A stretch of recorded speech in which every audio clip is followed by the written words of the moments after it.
नमस्कार, मैं हूं नवजोत रंधावा। शाम के 7 बज चुके हैं और 7 बजे की गुड न्यूज के साथ हम हाजिर हैं। हम आपको आज 7 बड़ी गुड न्यूज बताएंगे। तो सबसे पहले आज की सबसे बड़ी गुड न्यूज और पहली गुड न्यूज है भारत और ब्रिटेन के बीच गहरी होती दोस्ती की।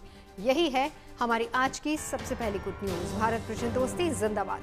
प्रधानमंत्री मोदी आज दोपहर ब्रिटेन के 2 दिवसीय दौरे पर रवाना हो गए और अब से थोड़ी ही देर के बाद वो लंदन पहुंचने वाले हैं। प्रधानमंत्री मोदी की ये यात्रा दोनों देशों के संबंधों के बीच मील का पत्थर साबित हो सकती है, क्योंकि पीएम के इस दौरे पर दोनों देशों के बीच फ्री ट्रेड एग्रीमेंट साइन हो सकते हैं। ब्रिटेन में कीर स्टारमर के प्रधानमंत्री बनने के बाद ये प्रधानमंत्री मोदी की पहली ब्रिटेन यात्रा है और मोदी कीर स्टारमर के बीच द्विपक्षीय बैठक में एफटीए समेत डिफेंस और टेक्नोलॉजी जैसे कई महत्वपूर्ण मुद्दों पर चर्चा हो सकती है। पीएम मोदी की ब्रिटेन यात्रा के बारे में ज्यादा जानकारी दे रही हैं लंदन से हमारी संवाददाता लवीना टंडन। 23 जुलाई की शाम करीब 7:45 बजे प्रधानमंत्री यहाँ लंदन पहुँच रहे हैं और उसके बाद 24 घंटे के अंदर बहुत कुछ तय किया जाएगा। और सबसे महत्वपूर्ण है, तो ये छोटी लेकिन बहुत महत्वपूर्ण है, 4 साल से एफटीए पर बातें चल रही हैं, गले लग रही हैं कि कब ये साइन होगा। कई दिवालियाँ भी निकल गई लेकिन एफटीए साइन नहीं हुआ। लेकिन ये आशा है कि इस ट्रिप में 24 घंटों में ये एफटीए साइन किया जाएगा। और इसके अलावा प्रधानमंत्री अपने काउंटरपार्ट यानी सर इस्लामा यहाँ के प्रधानमंत्री के साथ मुलाकात करेंगे और इस द्विपक्षीय वार्ता में एजेंडे पर पाकिस्तान का मुद्दा है और साथ ही साथ या एक्सट्रेडिशन का भी मुद्दा है, ललित मोदी, विजय माल्या और नीरव मोदी का भी। इसके अलावा बहुत सारी और भी बातों का सिलसिला चलेगा। कॉमर्स मिनिस्टर भी यहाँ पहुँच रहे हैं। आखिरकार एफटीए साइन होने के बाद ही असली काम शुरू होता है और ये अपेक्षा की जा रही है कि इसके साइन होने के बाद दोनों देशों के बीच जो व्यवसाय है, ट्रेड है, वो 2030 तक करीब डबल हो जाएगा, यानी 120 बिलियन तक पहुँचने की अपेक्षा है। प्रधानमंत्री मोदी की इस यात्रा के दौरान भारत और यूके के बीच फ्री ट्रेड एग्रीमेंट पर हस्ताक्षर होने की उम्मीद है। करीब 3.5 साल तक दोनों पक्षों के बीच चली बातचीत के बाद एफटीए पर सहमति बन पाई है और सूत्रों की माने तो एग्रीमेंट के मसौदे की लीगल प्रक्रिया पूरी हो चुकी है। एफटीए का मतलब है फ्री ट्रेड एग्रीमेंट, यानी कि मुक्त व्यापार समझौता। ये ऐसा समझौता होता है जो 2 या फिर अधिक देशों के बीच होता है ताकि वो आपस में सामान और सेवाओं का व्यापार आसानी से कर सकें और उस पर कम टैक्स या फिर ड्यूटी लगाएं या बिल्कुल भी टैक्स ना लगाएं। इससे दोनों देशों की कंपनियों को फायदा होता है। उम्मीद ये की जा रही है कि इस समझौते पर गुरुवार को प्रधानमंत्री मोदी और ब्रिटेन के प्रधानमंत्री कीर स्टारमर की मुलाकात के दौरान आधिकारिक रूप से हस्ताक्षर हो सकते हैं। फ्री ट्रेड एग्रीमेंट के जरिए भारत ब्रिटेन की कोशिश द्विपक्षीय व्यापार को 2030 तक दोगुना करने की है, यानी कि दोनों देशों के बीच कारोबार को 120 अरब अमेरिकी डॉलर तक ले जाने का लक्ष्य रखा गया है। एग्रीमेंट साइन होने के बाद दोनों देशों के कारोबारियों को अपना व्यापार बढ़ाने में मदद मिलेगी। एफटीए पर हस्ताक्षर होने के बाद दोनों देशों में एक दूसरे के कंपनियों के सामान सस्ते हो जाएंगे, जिससे लोग ज्यादा खरीदारी भी कर पाएंगे। एफटीए पर हस्ताक्षर हो जाने के बाद भारत के लेदर, फुटवेयर, टेक्सटाइल, खिलौने, जेम्स एंड ज्वेलरी जैसे सामानों पर यूके में एक्सपोर्ट टैक्स कम या फिर खत्म हो सकता है, यानी वहाँ के लोगों को भारतीय कंपनियों के ये सामान सस्ते में मिल पाएंगे। और उसी तरीके से ब्रिटिश विस्की, ब्रिटिश कंपनियों की लग्जरी कारें जैसे कि प्रोडक्ट्स भारत में सस्ते हो जाएंगे। एफटीए पर हस्ताक्षर होने के बाद दोनों देशों में डिजिटल इंजीनियरिंग, मार्केटिंग जैसे क्षेत्रों में नए रोजगार बढ़ने की भी उम्मीद है और इस डील से इंडियन एक्सपोर्ट को भी बढ़ावा मिलेगा।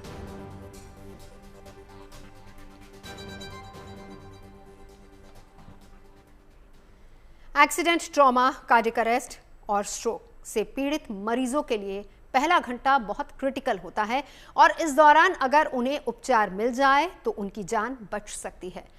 लेकिन कई बार एम्बुलेंस के मिलने के बाद भी मरीजों को अस्पताल पहुंचने में देरी होती है, जो इनके लिए जानलेवा साबित हो सकती है। लेकिन अब मरीजों को तुरंत इलाज मिलने का रास्ता साफ हो गया है, इसीलिए हमारी दूसरी गुड न्यूज़ इसी से जुड़ी हुई है। एआई स्मार्ट एम्बुलेंस में मरीजों का इलाज तुरंत। ठाणे में एक ऐसी एम्बुलेंस को लॉन्च किया गया है जिसमें मरीज के पहुंचते ही उसका इलाज तुरंत शुरू हो जाएगा और ऐसा संभव हो सकता है एआई इंटीग्रेटेड 5G स्मार्ट तकनीक से।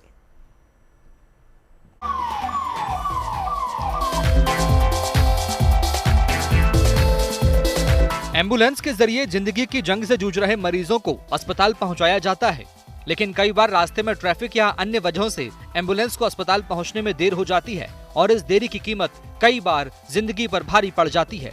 ऐसे में इन परिस्थितियों की नौबत ना आए, इसके लिए एक नई पहल की शुरुआत हुई है। मुंबई से सटे ठाणे जिले के एक अस्पताल ने AI integrated 5G smart ambulance launch की है। इस खास एम्बुलेंस के जरिए मरीजों को तत्काल आपातकालीन सुविधाएं मुहैया कराई जा सकती हैं। यानी इस एम्बुलेंस में एंट्री करने के साथ ही मरीज के अस्पताल पहुंचने के पहले ही इलाज शुरू किया जा सकता है। इसके लिए एम्बुलेंस के अंदर मौजूद जीवन रक्षक सुविधाओं को अस्पताल की इमरजेंसी से कनेक्ट किया जाता है और इसमें खास भूमिका निभाता है इस एम्बुलेंस में मौजूद AI integrated 5G connection. AI integrated 5G ambulance आखिरकार लॉन्च कर दी गई है। कुछ इस तरह से दिख रही है। खास बात यह है कि मरीज जैसे ही इस एम्बुलेंस में चढ़ जाता है, तुरंत ही उसका इलाज शुरू हो जाता है। आखिर ये कैसे पॉसिबल है, कैसे मुमकिन है, ये जानने की कोशिश हम करेंगे। पेशेंट के जो वाइटल पैरामीटर जो बोलते हैं, जो हम पल्स रेट होता है, ब्लड प्रेशर होता है, ऑक्सीजन लेवल हो गया, पेशेंट का टेम्परेचर हो गया, ये सारे पैरामीटर्स हम तुरंत मॉनिटर करते हैं और वो minute to minute, beat to beat हो रहे हैं। ऐसा नहीं कि हमें मैन्युअली लेना पड़ रहा है, फिर आधे घंटे बाद फिर से लेंगे, ऐसा नहीं। Continuous beat to beat monitoring होता है ताकि जो क्रिटिकल पेशेंट्स होते हैं उनकी जो पैरामीटर्स है वो ऊपर नीचे होते रहते हैं, तो उस हिसाब से ट्रीटमेंट का डोज एडजस्ट करना होता है। तो वो सारा चीज यहाँ पे पॉसिबल है। इस स्मार्ट एम्बुलेंस में मरीज के आने के बाद उसके इलाज के लिए अस्पताल पहुंचने का इंतजार नहीं किया जाता, बल्कि एम्बुलेंस में ही उसका तुरंत इलाज शुरू कर दिया जाता है। रास्ते में ही मरीज का ECG, ब्लड प्रेशर और ऑक्सीजन सैचुरेशन जैसे महत्वपूर्ण डेटा को कलेक्ट किया जाता है और उसे अस्पताल के इमरजेंसी रूम तक भेज दिया जाता है। इस एम्बुलेंस में एक डॉक्टर मौजूद होता है। साथ साथ CCTV कैमरे के जरिए अस्पताल में मौजूद डॉक्टर भी एम्बुलेंस में मौजूद मरीज की स्थिति पर नजर बनाए रखते हैं। एम्बुलेंस में आज तक सिर्फ ऑक्सीजन और एक नर्स या डॉक्टर हमें देखने को मिलते हैं। यहाँ पे हमने जो ICU में जो सारे जो मशीनरी होते हैं, जैसे ये मल्टीपैरा मॉनिटर हो गया, वेंटिलेटर हो गया, वो सब हम एम्बुलेंस में लेके आए ताकि मरीज का एक भी मिनट वेस्ट ना हो। आज की तारीख में जो ट्रैफिक का सिचुएशन है, उसमें हॉस्पिटल में पहुंचने में आधा से 1 घंटा लग जाता है, जो कि पेशेंट के लिए बहुत महत्वपूर्ण होता है। जैसे हार्ट अटैक हो गया, स्ट्रोक हो गया, रोड ट्रैफिक एक्सीडेंट, जो इसको गोल्डन आवर बोलते हैं। जो पहले घंटे में जो ट्रीटमेंट मिलती है पेशेंट को, वही उसकी जान बचाने में काम आती है। तो यहाँ पे ट्रीटमेंट उसका पहले घंटे में ही शुरू हो जाएगा। 5G एम्बुलेंस की मदद से रियल टाइम टेलीमेट्री AI आधारित विश्लेषण, हाई डेफिनेशन संचार उपकरण बिना किसी रुकावट के काम करते हैं। ये सिस्टम आपातकालीन टीमों को एम्बुलेंस स्टाफ से बात करने, लाइव डेटा देखने और इमरजेंसी रास्ते को तैयार करने की सुविधा देता है। जो ट्रीटमेंट हम ICU में दे सकते हैं, वो सारा ट्रीटमेंट हम यहाँ पे करेंगे। इतना ही नहीं, जो एम्बुलेंस डॉक्टर है वो अपने सीनियर्स, जो सुपर स्पेशलिटी डॉक्टर जो हॉस्पिटल में बैठे हुए हैं, उनके साथ डायरेक्टली कांटेक्ट में आ सकता है। आप देख रहे हैं ये कैमरा से वो सीधा कनेक्ट हो रहे हैं डॉक्टर से। यहाँ पे उसके लिए स्क्रीन दिया हुआ है।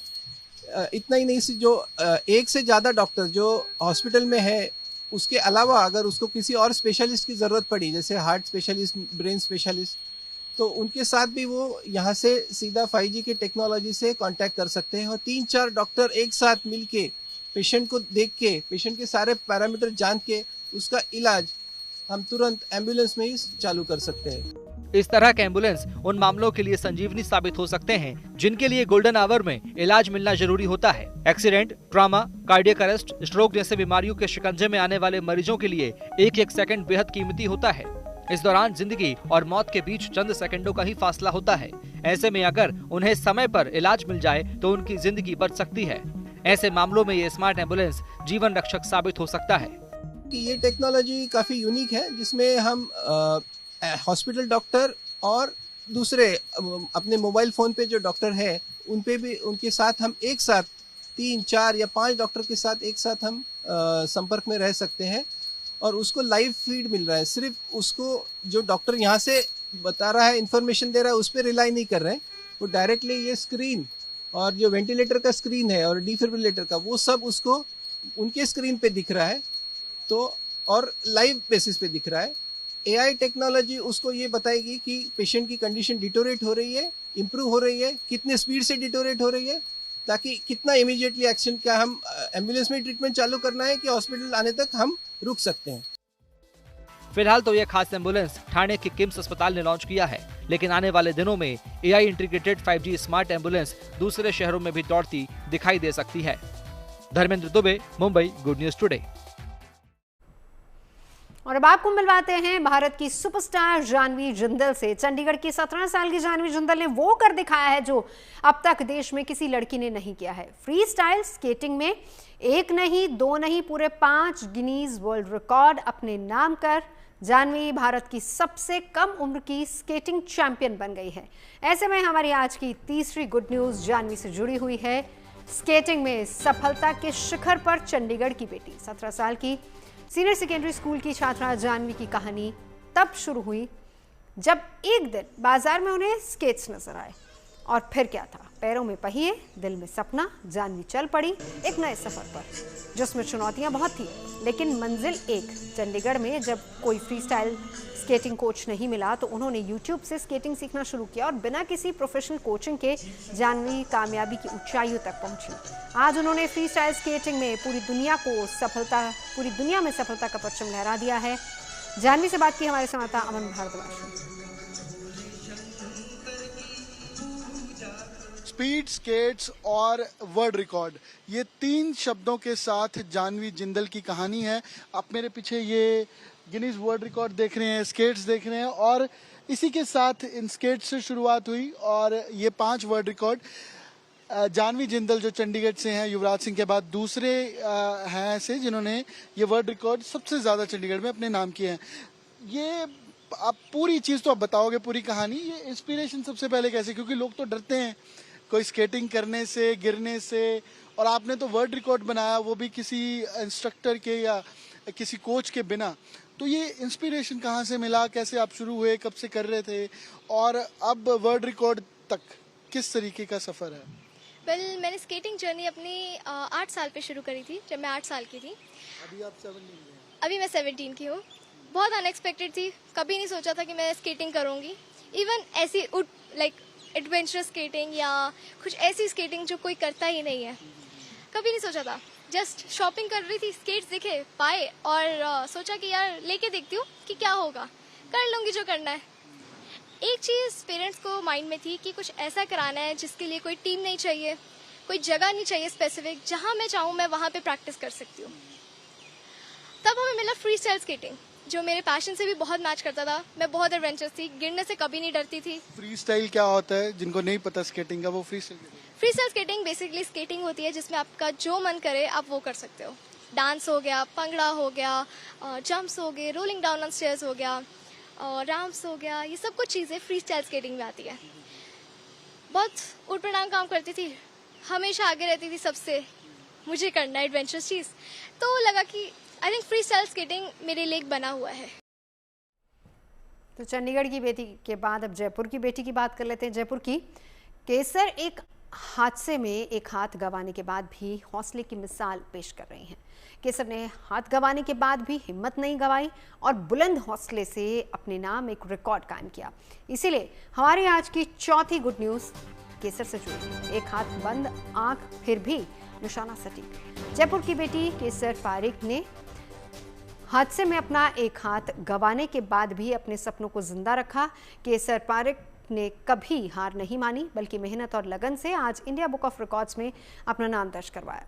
केसर बंद आंखों से बैडमिंटन खेल सकती हैं, साथ ही वो एयर पिस्टल शूटिंग में भी स्टेट लेवल के लिए चुनी गई हैं। केसर आंख बंद करके जिस तरह से लक्ष्य पर सटीक निशाना लगाती हैं, वो उनके कभी ना हार मानने के जज्बे का परिचय देती है। जयपुर की इस बेटी ने आंखों पर पट्टी बांधकर 5 मिनट तक बैडमिंटन खेलने का विश्व कीर्तिमान अपने नाम किया, लेकिन इसके लिए उन्हें कड़ी मेहनत करनी पड़ी और रोजाना घंटों अभ्यास करना पड़ा। ब्लाइंड फुट बैडमिंटन खेल के मैंने इंडिया बुक ऑफ रिकॉर्ड्स में मेरा नाम दर्ज करवाया है। और ब्लाइंड फुट बैडमिंटन खेलने के लिए मेडिटेशन की बहुत ज़रूरत पड़ती है और साथ ही मैंने पिछले 6 महीने से जंक फूड और मीठा छोड़ रखा है। कुछ पाने के लिए कुछ खोना भी पड़ता है। मेडिटेशन करने से कंसंट्रेशन बढ़ता है और कॉक पे कहाँ आ रही है वो पता चल जाता है। मुझे आगे जाके पिस्टल शूटिंग में पैरा ओलंपिक्स खेलना है और अभी फ़िलहाल मैंने प्री स्टेट क्वालिफाई कर लिया और स्टेट के लिए तैयारी कर रही हूँ। मैंने 6 मंथ्स तक तैयारी की थी और फिर बनाया मैंने, इंडिया बुक ऑफ रिकॉर्ड्स में मेरा नाम आ गया। और बात चंडीगढ़ के एक बुजुर्ग की, बढ़ती उम्र के बावजूद समाज को स्वच्छता का संदेश दे रहे। कहानी 88 साल के एक रिटायर्ड आईपीएस अधिकारी की, जो हर रोज बिना किसी तामझाम के सड़कों से कचरा उठाकर कूड़े में डालते हैं। हमारी आज की 5वीं गुड न्यूज भी यही है। 88 साल की उम्र में स्वच्छता का संदेश। एक तरफ जहां लोग रिटायरमेंट के बाद आराम की जिंदगी जीना चाहते हैं, वहीं 88 साल के रिटायर्ड आईपीएस अधिकारी इंद्रजीत सिंह सिद्धू ने स्वच्छता पर एक ऐसी मिसाल पेश की जिसने पूरे देश को प्रेरणा दी है।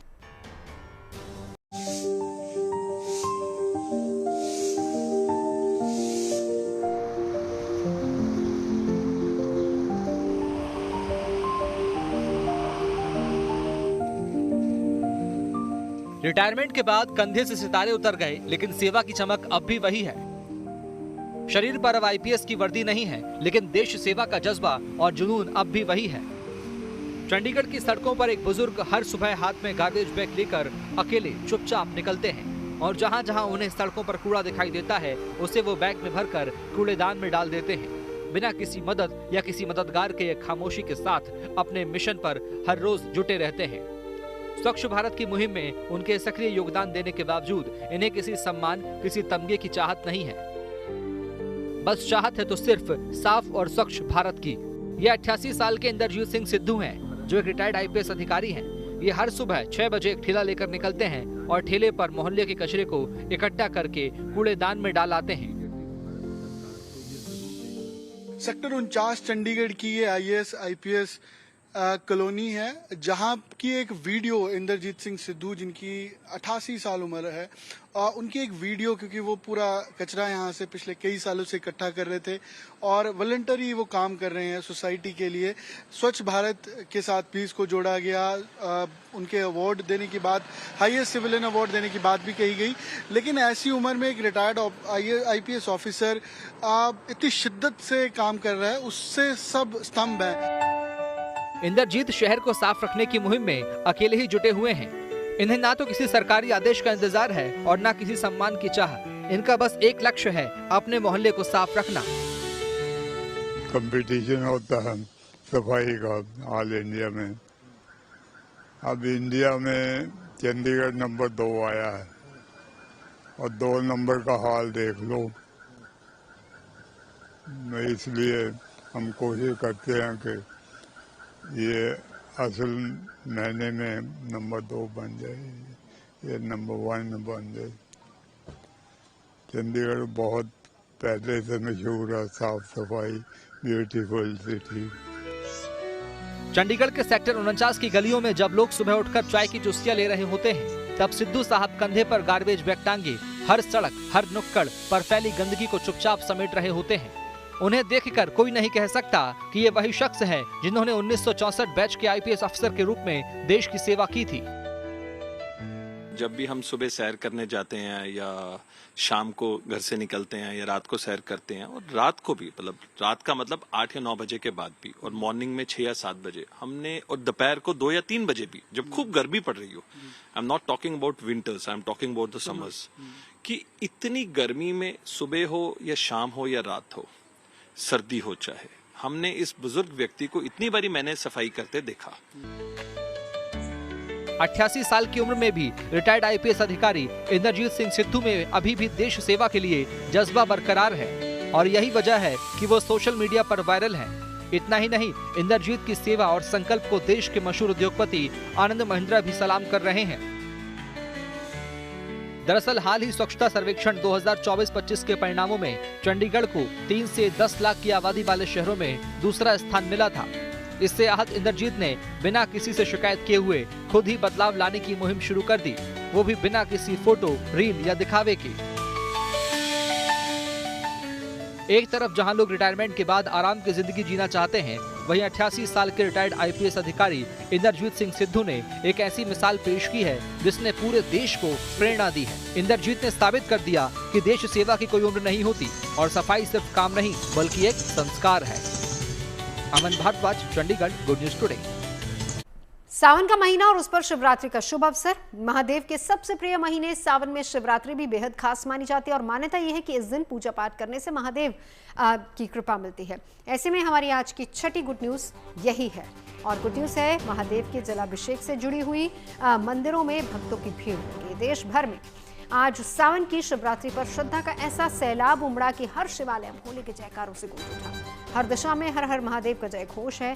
केदारनाथ से लेकर काशी विश्वनाथ और महाकालेश्वर से लेकर रामेश्वरम महादेव की भक्ति में भक्त लीन नजर आए।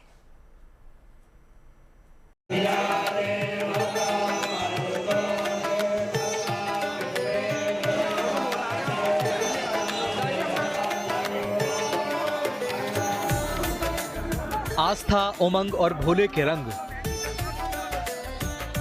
भक्ति और शक्ति का अद्भुत संगम। विश्वनाथ की भक्ति का महापर्व।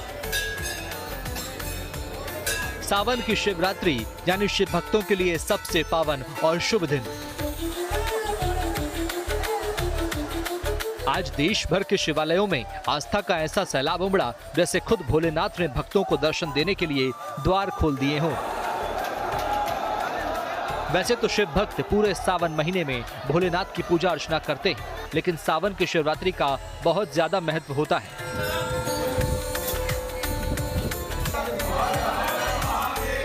महादेव की कृपा पाने के लिए ये दिन सबसे उत्तम माना गया है। यही वजह है कि देश भर के शिवालयों में भोले के भक्त अपने आराध्य भगवान शिव का जलाभिषेक करने पहुंच रहे हैं। तो सावन में जो बाबा को जल चढ़ाने से जो अपना जो मन का जो इच्छा है वो पूर्ण होता है। वो विश्वास लेके आए हैं, नेपाल से बहुत दूर से आए हैं। हम लोग हर एक साल यहाँ पर आते हैं बाबा के दर्शन के लिए। यूं तो पूरे सावन भर शिवालयों में भारी भीड़ रहती है, लेकिन सावन की शिवरात्रि पर जलाभिषेक करने वालों की आस्था और उत्साह देखने वाला होता है। इन तस्वीरों में आप देख सकते हैं कि आज के पावन दिन पर वाराणसी से उज्जैन तक, प्रयागराज से गाजियाबाद और बुलंदशहर तक हर जगह महादेव के भक्तों का तांता लगा हुआ है। आज सावन की शिवरात्रि पर बन रहे महासंयोगों, राजयोगों और शुभ योगों में हर कोई शिव की कृपा का भागी बनना चाहता है। कोई जलाभिषेक कर महादेव को प्रसन्न करना चाहता है, तो कोई संगीत के माध्यम से भोलेनाथ की स्तुति कर रहा है। मौका शिवरात्रि का है तो हर शिव भक्त महादेव को प्रसन्न कर रहा है। महादेव के अभिषेक के लिए शिवालयों में लंबी लंबी कतार लगी है। कहीं महादेव का जलाभिषेक हो रहा है तो कहीं रुद्राभिषेक किया जा रहा है।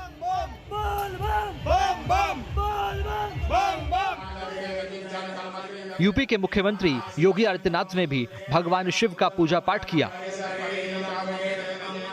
सीएम योगी ने गोरखपुर के गोरखनाथ मंदिर में गंगा जल, दूध, दही, शहद और पंचामृत से महादेव का रुद्राभिषेक किया। पूरे विधि विधान से हुई इस पूजा में शिव के रुद्र रूप का आवाहन किया गया। देश के कोने कोने में शिवरात्रि के पावन मौके पर शिवालयों में रौनक देखने के लिए मिली।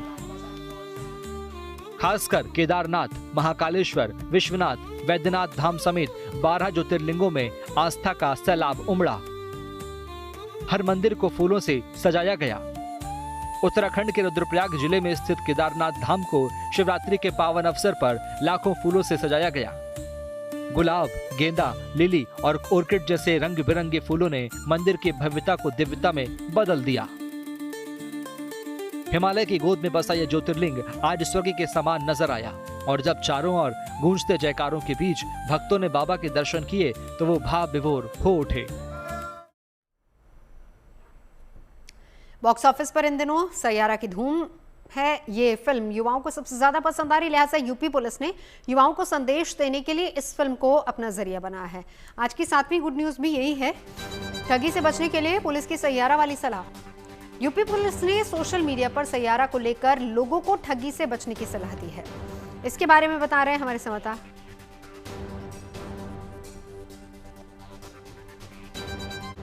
तो ये थी 7 बजे की 7 अच्छी खबरें। देश और दुनिया की तमाम अच्छी खबरों के लिए देखते रहिए गुड न्यूज टुडे।